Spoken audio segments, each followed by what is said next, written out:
बहुत ही सुंदर प्रोग्राम आपके सामने आ रहा है। किस तरह से इस कलयुग की देवी ने कमाल करके दिखाया और इतिहास में अपना नाम लिखवा दिया।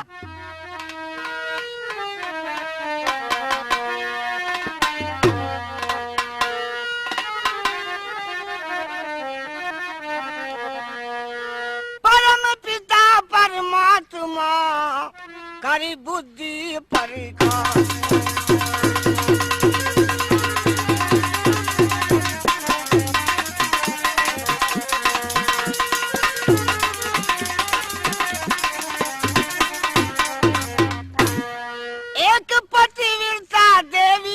मैं शुरू करूं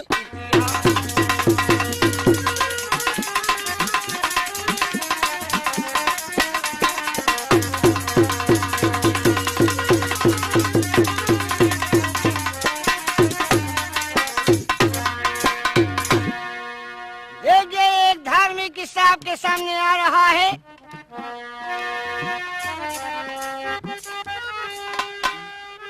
जयपुर रियासत में भाई एक ठेरा ग्राम बताते हैं, सब श्रोतागण सुनकर जाना एक सत्य धर्म दर्शाते हैं।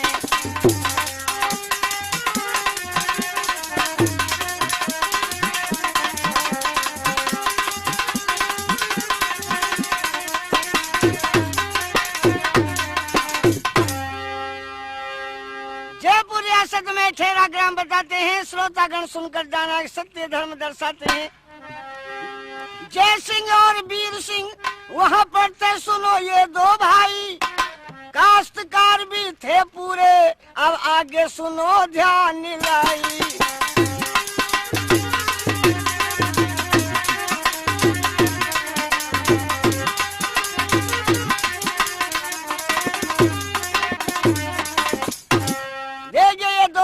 जय सिंह और वीर सिंह, एक भाई के यहाँ तो संतान नहीं थी और एक भाई के यहाँ भी केवल एक ही पुत्र था जिसका नाम तेजपाल था। लेकिन होनहार बहुत बलवान होती है। 5 साल का इस लड़के तेजपाल को छोड़कर इसकी माताजी समाप्त हो गई। लेकिन आगे भी होनी ने सर पर चक्कर दिया लड़के के। बड़ा धीरे धीरे हो गया ये लड़का 8 साल का, पिता भी स्वर्ग सिधार गया था तेजपाल का।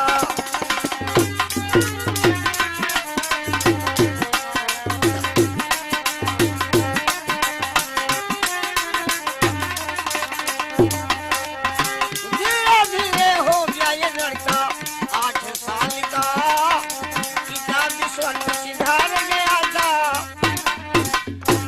देखिए जब तक 8 साल का हुआ पिताजी भी समाप्त हो गए। अब तो केवल इसके चचा और चाची रह गए घर पर।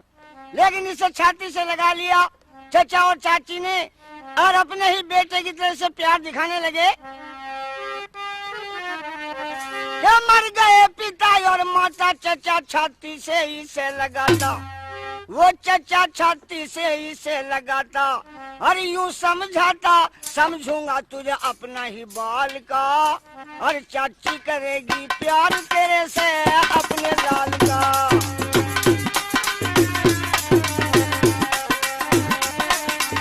चाची स्वर्ग सिधार गया था तेजपाल का।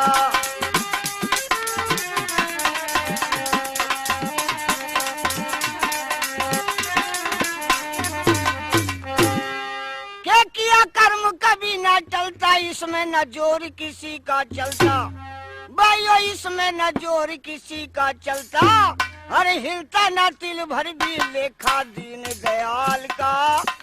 तू ही बनेगा मालिक बेटा सारे माल का।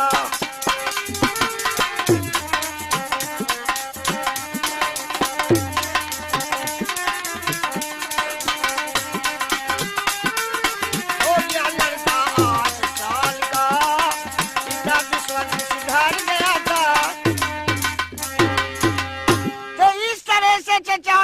से प्यार ऐसा दिखाया, फिर तो माता पिता को भूल गया वो बच्चा। तसल्ली बच्चे को दिलवाई, पिता माता की याद भुलाई, के पिता माता की याद भुलाई, और कर दी शुरू पढ़ाई।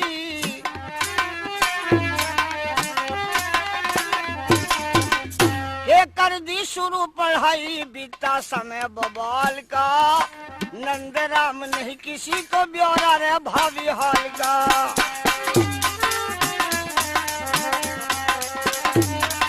पिता भी स्वर्ग सिधार गया था तेजपाल का, धीरे धीरे हो गया वो लड़का 8 साल का। तो चाचा और चाची ने अपने ही बेटे की तरह से पाला और पढ़ाया। जब ये नौजवान हो गया तेजपाल, तो इसकी शादी की।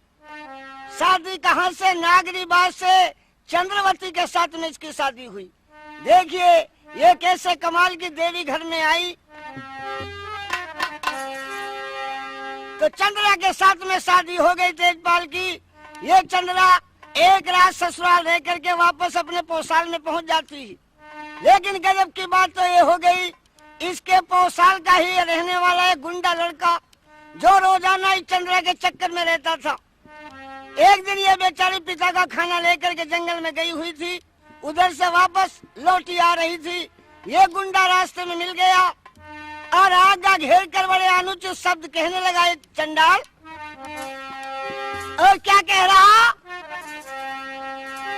कि चंद्रा तेरे रूप ने किया मुझे बेचैन, हर कब तक तड़फावे मुझे बोला ऐसे बैन, कब तक तड़फावे मुझे।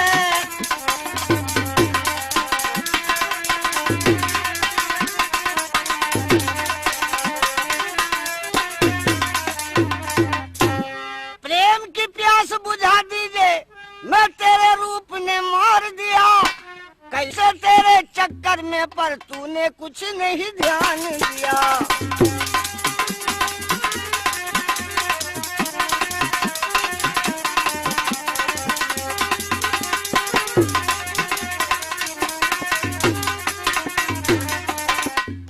इस तरह से अनुचित शब्द चंद्रा से कहने लगा। ये लड़की एकदम क्रोध में लाल हो गई, कहने लगी कम वक्त तुझे शर्म न आई कहते हुए, तेरे गांव की लड़की तेरी बहन लगती हूँ, ऐसे शब्द तुझे कहने थे। ये बुरी तरह से ललकारती है, धमकाती है और धमका करके आगे बढ़ी। लेकिन इस गुंडे को बहुत बुरी बात लग गई और कहता ले चंद्रा, बात तो तेने मेरी नहीं मानी, लेकिन मैं भी ऐसा जाल रच के तैयार करूंगा, तू मुझे तड़फा कर सुख से तो नहीं रहेगी। क्या मुझको तड़फा कर चंद्रा अब सुख की नींद नहीं सोवे, चंद दिनों में देख लिए अब तेरे संग में क्या होवे।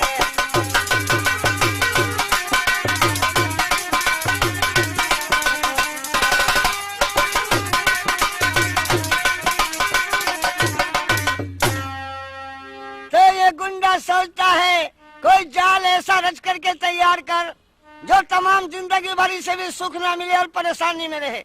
देखिए ऐसे ऐसे गुंडे बहुत देश में हो गए जो निर्दोष को झूठा दोष लगा के चक्कर में डाल देते। जैसे इस बेचारी निर्दोष को चक्कर में डाल दिया और देखिए निर्दोष को झूठा दोष इस गुंडे ने लगा दिया। भाई ये तो चली गई, लेकिन गुंडा मौका देखता रहा। कोई दोषी से ऐसा लगा जो इनमें पति पत्नी में झगड़ा हो जा और इसका पति से घर से निकाल दे, ये भी परेशानी में रहे। मौका देखता रहा ये गुंडा, कुछ दिनों में मौका लग गया इसे बहुत बढ़िया। कैसे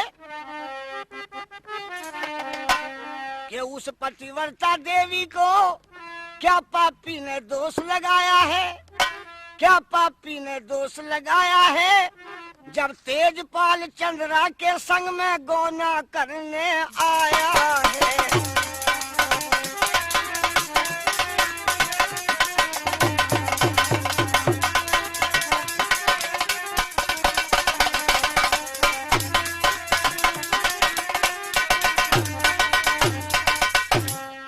देखिए किस तरह से जाल तैयार किया इस गुंडे ने। जब चंद्रवती का गौना हुआ, ये दोबारा दूसरे नंबर में ससुराल में जाने के लिए इसका पति लिवाने के लिए आया और ये ससुराल चली जाती है तेजपाल के साथ में। अब इस गुंडे को मौका मिल गया कि बस अभी है मौका बहुत बढ़िया। अगले दिन ये गुंडा भी पहुंच गया चंद्रा की ससुराल में। इसे तो जरा सा दोष लगाना था ताकि ये चक्कर में पड़ जाए, इसका पति से बुरी जान करके निकाल दे घर से। ये तो इस चक्कर में था गुंडा। तो अगले दिन ये चंद्रा की ससुराल में पहुंच जाता है और गांव में जाकर के पता निकालने लगा कि भाई मुझे तेजपाल के मकान पर जाना था, तेजपाल के मकान पर जाना था। किसी ने कहा कि भैया आगे चला जा, कुएं के पास उसी का घर है। अब ये गुंडा आगे बढ़ गया। जब कुएं के पास में पहुंचा, अचानक से तेजपाल ही मिल गया इससे पहले। तो ये गुंडा तो तेजपाल को जानता था, लेकिन तेजपाल को इस गुंडे की कोई पहचान नहीं थी, क्योंकि गांव में जब बारात चढ़ती है तो नौसे को तो सभी देखते हैं, लेकिन नौसा सबकी पहचान नहीं कर सकता। तो इस तरह से तेजपाल नहीं जानता था, ये गुंडा जानता था तेजपाल को। इसने जाना कि यही है। कहने लगा भैया मुझे तेजपाल के घर जाना था, तेजपाल का मकान बता दो। तेजपाल कहने लगा कि इसने अपना पता तो बताया नहीं कि मैं ही हूँ तेजपाल। कहने लगा भैया क्या मतलब है तेजपाल से, कोई रिश्तेदारी है उनसे? ये कहने लगा जी रिश्तेदारी तो कुछ नहीं, और बात ऐसी है कल शादी होकर के, बल्कि शादी गौना होकर के आया, दूसरे नंबर में आई है एक चंद्रा नाम की। अब तेजपाल ने देखा बात तो हमारे घर की बता रहा। तेजपाल कहने लगा कि हाँ भाई मुझे पता है, कल गौना होकर के आया है। तो फिर तुम्हारा क्या मतलब है? ये कहने लगा जी क्या बता दूं, बस कुछ बताया भी नहीं जाता। इस गुंडे को तो जरा सा दोष लगाना था उस निर्दोष को।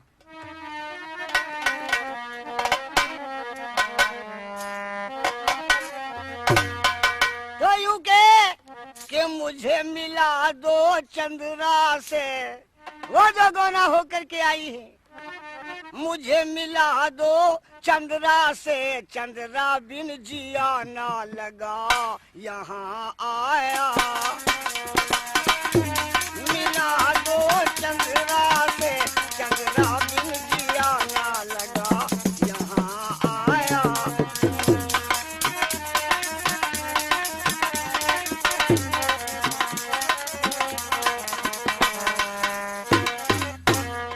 इस तरह से कहने लगा। अब तेजपाल भी मन में विचार करता है वे तो दाल में कोई काला दिखाई दे है। मालूम होता कि औरत तेरी बदमाश दिखाई देती है, लेकिन आगे को तो गुंडा गजब कर रहा है।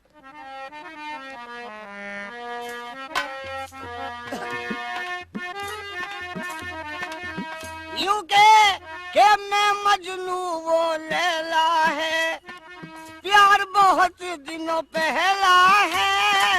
मैं मजनू वो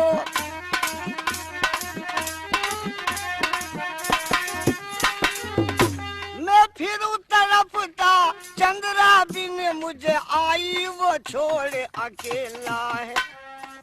जब पार बसाई ना मेरी तो मैं मिलने यहाँ को भगा यहाँ आया।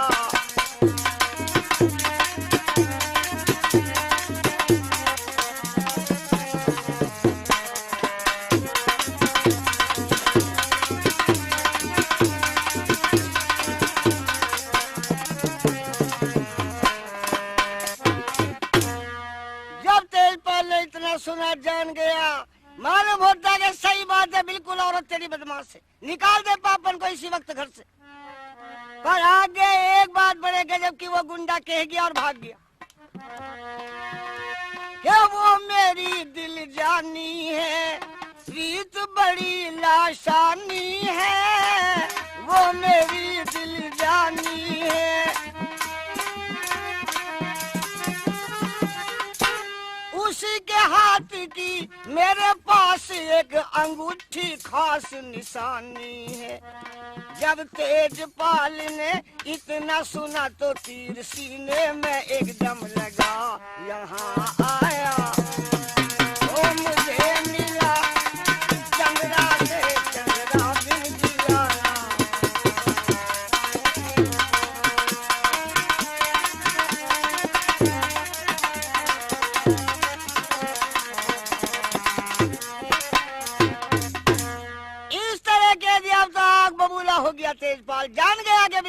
से तेरी औरत। तो ये तेलपाल गुंडे से कहने लगे भैया एक काम कर, जरा यहाँ ही खड़ा रहिए और मैं उसे यहाँ अभी भेज रहा हूँ। ऐसे कहकर गुस्से में भर करके चल दिया तेजपाल। अब गुंडे ने देखा कि इतनी बात बतेरी, अब झगड़ा इनमें जरूर हो जाएगा, अब जरूर झगड़ा हो जाएगा, इसलिए तू यहाँ से भाग ले वरना नंबर पिटाएगा तेरा भी आ जाएगा। ये गुंडा तो भाग गया, लेकिन उस निर्दोष बेचारी को जरा सी झूठी बात कह के चंडाल और किस तरह आपत्ति में डाल गया। अब क्रोध में भर करके तेजपाल घर पर पहुंचता है कि इस पापन को इसी वक्त घर से निकाल लूंगा। क्रोध में भर के तेजपाल जब गया चंद्रा के पास, बाहर निकल हो जा खड़ी ओ पापन बदमाश। ऐसे कहने लगा बेचारी पतिव्रता चंद्रा डर गई। हाय प्राणनाथ, ये शब्द तूने क्यों कह दिए? कुछ सोचो विचारो, ऐसे शब्द शोभा नहीं देते आपको। लेकिन कहा, ये तो गुस्से में चूर हो रहा था, अब इसे चैन कहा था, क्योंकि गुंडा चक्कर ही ऐसा डाल गया। तो क्रोध में भर करके यूं कहता है,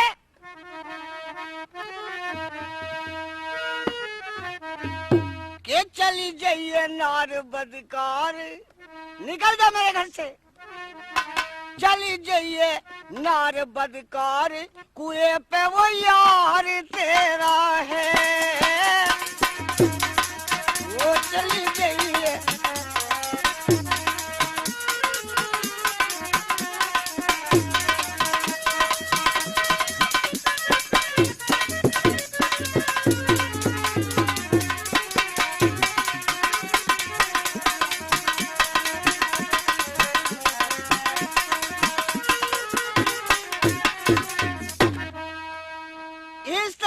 कह रहा है कुएं पे यार तेरा है, ये बेचारी और ज्यादा डर गई। प्राणनाथ तुम ये क्या कह रहे हो? लेकिन अब तो और कुछ बात तो अपनी तरफ से बना के कह रहा, यूं के वो तुझे ढूंढता आया और झोले में मिठाई भी लाया, और जल्दी ही तुझे बुलाया करे वो इंतजार तेरा है, वो चली गई है नार बदकार।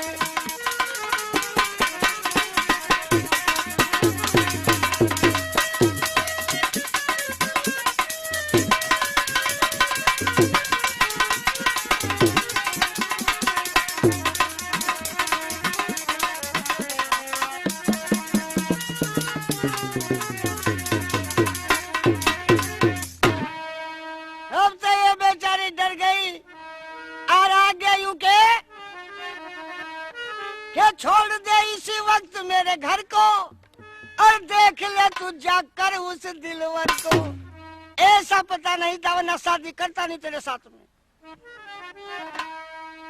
छोड़ दे इसी वक्त मेरे घर को, देख ले जाकर उस दिलवर को, चली जा वो ले जावे जिधर को, चली जा वो ले जावे जिधर को, जिससे प्यार तेरा है, वो चली गई है नार बदकार।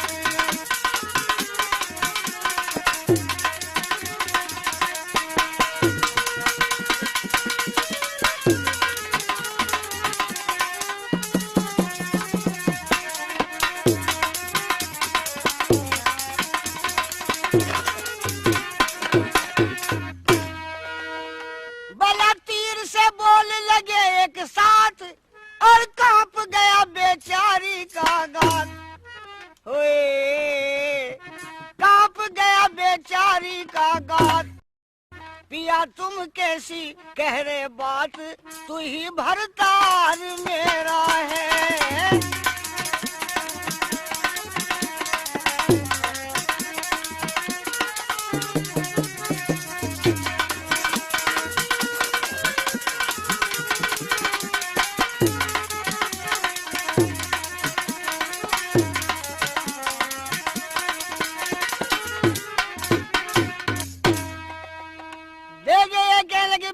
ये शब्द तुम्हें शोभा नहीं देते और मुझे एक पतिव्रता को बदमाश बताओगे तो अच्छी बात नहीं।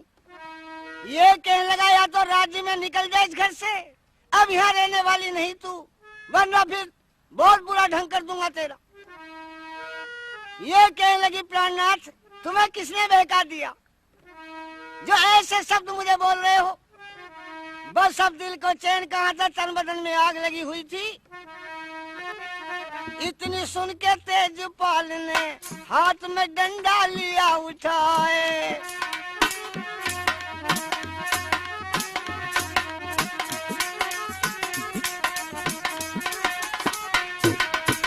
इतनी सुन के तेजपाल ने हाथ में डंडा लिया उठाए, लगा पीटने गुस्सा खाकर पापन तेरा बुरा हो जाए। और पतिव्रता बनती सतवदन पीछे लीने यार लगाए।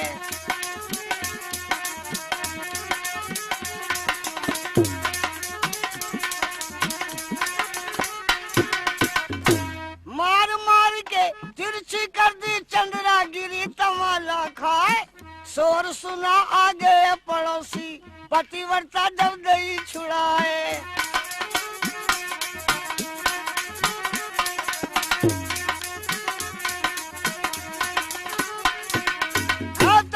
मोहल्ला इकट्ठा हो गया। तेजपाल भैया जरा ठहर, अरे कल बेचारी आई है, इस बेचारी से क्या कसूर हो गया इस कदर पीट लिया इसे?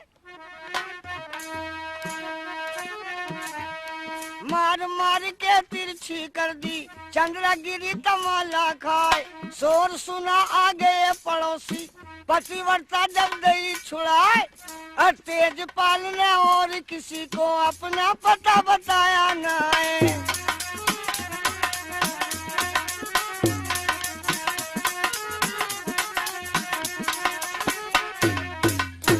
असल बात तो तेजपाल ने किसी को नहीं बताई। मोहल्ला इकट्ठा हो गया, छुड़ा दिया इस बेचारी चंद्रा को छुड़ा दिया। अब तेजपाल ने सोचा कि ये पापन इस घर से नहीं निकलने की, तो चाहे मुझे छोड़ना पड़े ये घर, लेकिन मैं तो इसकी सूरत अब देखने का नहीं। इस कदर खपा हो गया। देखिए निर्दोष बेचारी को, एक सच्ची देवी को दोष लगा दिया। लेकिन जानते हैं आप सच्चाई सच्चाई होती है। सूर्य की तरफ को कोई धूल फेंकने लगे तो ये हटने वाला तो नहीं है, लेकिन बेचारी को आपत्ति में तो डाल दिया इस गुंडे। अब तेजपाल ने देखा कि अब इसकी सूरत मुझे देखनी ही नहीं, ये पापन तो निकलती नहीं इस घर से, काफी पीट लिया तो मैं इस घर को छोड़ दूंगा। दिन छिप गया जब हो गई रजनी, तेजपाल रहा मता उपाय। सोती छोड़ गया चंद्रा को, दिल्ली की लई सूरत लगाए।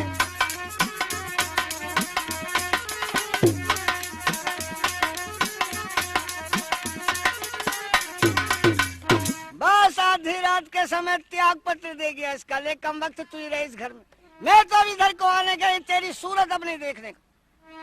बस त्याग पत्र दे के रात में निकल गया घर से, और घर से निकलकर कहाँ दिल्ली पहुंच गया। ये तो दिल्ली पहुंच जाता है। इसके चचा और चाची कहने लगे बेटी अरे क्या झगड़ा हो गया तुम में, तेजपाल कहाँ गया? ये बोली पिताजी मैं कहाँ बता दूं, जब मुझसे बता के नहीं गए। अब सारे में ढूंढ लिया रिश्तेदारियों में, कहीं पता तेजपाल का नहीं लगा। 1 महीने के लगभग हो आया। आखिर चचा और चाची ने बेटे की तरह से पाला था, कितनी ममता थी। आज वो बड़े दुखी हो गए। एक बेटा था, पता नहीं उसका भी दुनिया में जिंदा है या मर गया, क्योंकि बहुत गुस्से में आत्महत्या भी कर ले। इधर चचा और चाची बुरी तरह परेशान, और चंद्रा बेचारे का तो हाल ही बेहाल था। पता नहीं किस कम वक्त ने, किस गुंडे ने ये जाल डाल दिया, मेरे पति के कानों में कोई झूठी बातें भर दी। अब मैं कैसे करूं? अब देखिए तेजपाल वहां से दिल्ली पहुंच गया था। दिल्ली में जाकर पहले तो एक हलवाई की दुकान पर रहता रहा, और कुछ दिनों में अपनी निजी दुकान कर ली हलवाई की। तेजपाल ने हलवाई की दुकान दिल्ली में कर रहा है। इधर चचा और चाची और चंद्रा परेशान के गए कहाँ तेजपाल। इधर तेजपाल ने देखा चलो चंद्रा से तो कुछ कहना ना, उस पापन का जो त्याग पत्र दे दिया उसकी सूरत मुझे देखनी नहीं अब। लेकिन तेरे चचा और चाची बड़े परेशान होंगे, क्योंकि बेटे की तरह से तुझे पाला था। आज वो बड़े दुखी होंगे, उनकी धीर बंधा। तो दिल्ली से एक पत्र लिखता है तेजपाल अपने चचा और चाची के लिए। चंद्रा का तो नाम तक भी नहीं लिखा, इससे तो खपा बहुत ही हो गया था। और पत्र में क्या लिख रहा था?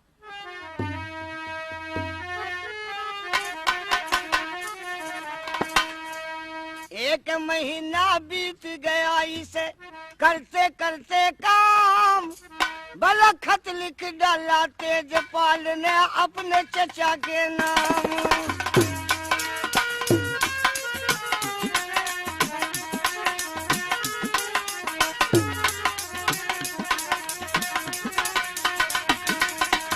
एक महीना बीत गया जब करते करते काम, खत लिख डाला तेजपाल ने अपने चचा के नाम। अपने चचा के नाम क्या लिखा?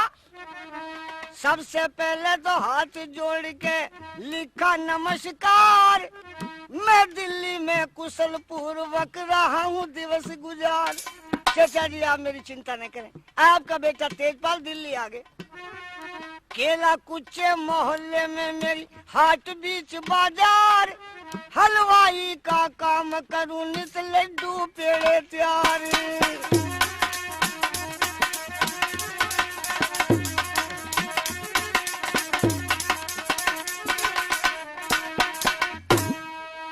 हलवाई का काम करूं नित लड्डू पेड़े तैयार, रहा हूँ दिवस गुजार यहाँ में आनंद में सुबह शाम। खत लिख डाला तेजपाल ने अपने चचा के नाम।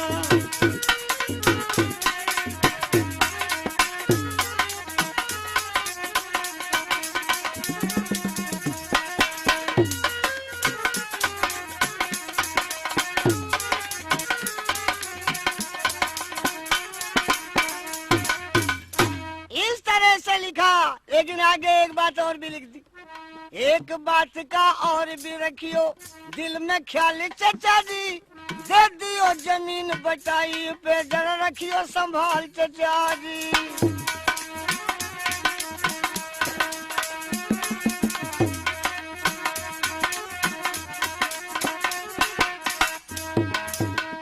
अपना सारा लिख दिया मैंने खत में हाल चचा जी, अपनी कुशलता का भी देना एक खत डाल चचा जी।